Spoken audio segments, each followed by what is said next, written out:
Cotton king studio मधून तुम्ही पाहत आहात एबीपी माझा. ब्रेकनंतर बुलेटिनमध्ये आपलं स्वागत आहे. एक नजर आताच्या हेडलाईन्सवर. Headlines brought to you by Chitale बंधू.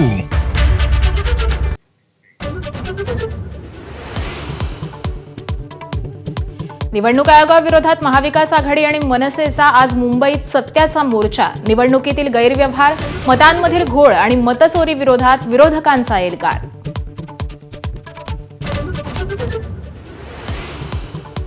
मविया आणि मनसेच्या संयुक्त मोर्चाबाबत काँग्रेसची सावध भूमिका. बिहारच्या निवडणुकांमुळे राज ठाकरेंसोबत जाण्यास काँग्रेसला अडचण असल्याची चर्चा.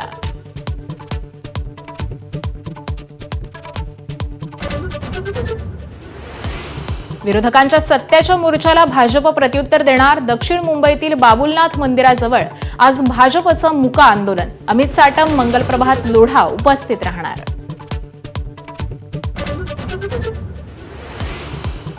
राष्ट्रवादी पक्ष शरद पवारांचा तर शिवसेना उद्धव ठाकरेंचा पक्ष.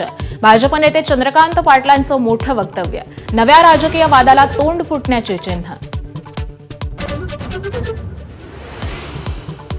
कर्जमाफी संदर्भात अजित पवारांचं वादग्रस्त वक्तव्य. सगळंच फुकटात कसं मिळणार, तुम्ही थोडे थोडे पैसे परत करा, अजितदादांचं वक्तव्य चर्चेत. डॉक्टर आणि दोन्ही आरोपींच्या मोबाईलमधून समोर आलेला ट्रँगल भयानक. फलटण डॉक्टर आत्महत्येप्रकरणी जयकुमार गोरेंचा गंभीर आरोप.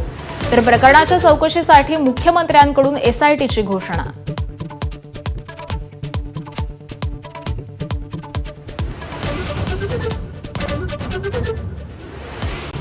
संजय राऊत प्रकृतीच्या कारणास्तव 2 महिन्यांच्या विश्रांतीवर. थेट पंतप्रधान मोदींकडून लवकर बरं होण्यासाठी शुभेच्छा.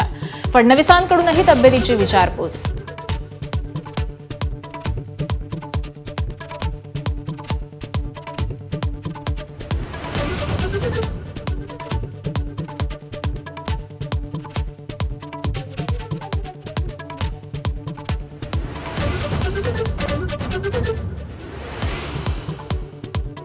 मुंबई महापालिकेचा मोठा निर्णय. 4 ठिकाणी सकाळी 7 ते 9 या वेळेत कबुतरांना दाणे टाकण्यास सशर्त परवानगी.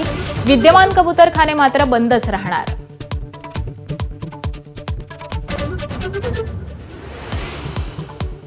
महाराष्ट्र केसरी सिकंदर शेखला अवैध शस्त्र तस्करी प्रकरणात पंजाबच्या मोहालीत अटक.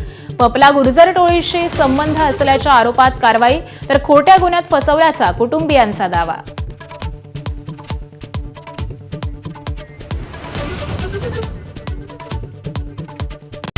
Headlines brought to you by Chitale बंधू.